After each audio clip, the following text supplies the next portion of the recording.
কেমন বানিয়েছি সেটা কিন্তু লাইকে সাবস্ক্রাইব করে ভিডিওটা ভালো লাগলে চ্যানেলটাকে সাবস্ক্রাইব করে দিও। Thanks for watching. পেয়ারা মাখা খাবে? নিমার কাছে কিভাবে পেয়ারা মাখা বানাতে হয়। I don't think so. No, no, no, no. I don't think so. No, no, no, no. It's never, ever, ever, ever, ever, ever gonna happen. চলো পেয়ারা মাখার জন্য আমরা আজকে ভাজা মশলাটা বানিয়ে ফেলি। ভাজা মশলা বানাতে জন্য লাগবে ধনে, জিরে, শুকনো লঙ্কা আর একটু অল্প একটু জোয়ান। আমরা বসে পড়েছি, এবার এতে বানানো শুরু হবে। প্রথমে পেয়ারাগুলোকে জল দিয়ে ধুয়ে নেবে। ভাজা মশলাগুলো মিক্সিতে গুঁড়ো করে নেবে। আর পেয়ারা মাখার জন্য আর একটু লাগবে কসুন্দি, চাট মশলা, বিট নুন। পেয়ারাগুলোকে ছোট ছোট পিস করে কেটে নেবে। আমি তো ছোট, তাই মা আমার পেয়ারাগুলোকে ছুরি ধরলে যদি আমার হাত কেটে দেয় তাই।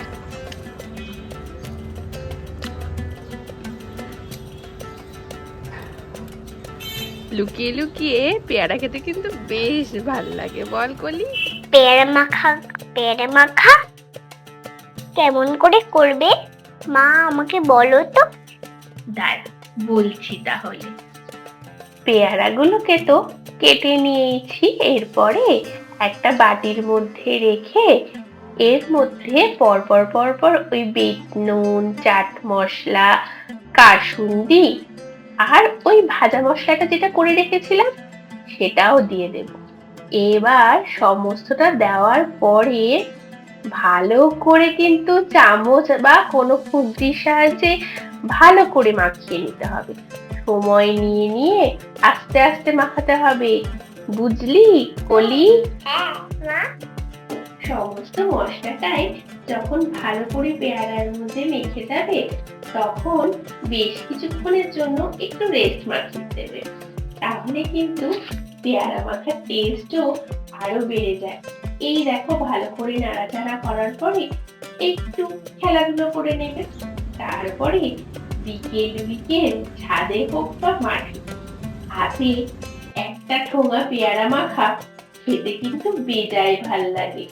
যাই বলো, ওর সাথে আমার ছোটবেলার কথা মনে পড়ে যাচ্ছে।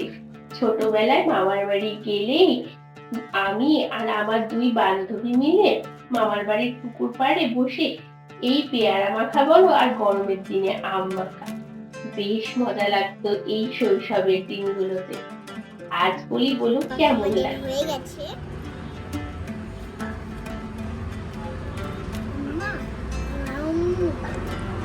ভালো হয়েছে?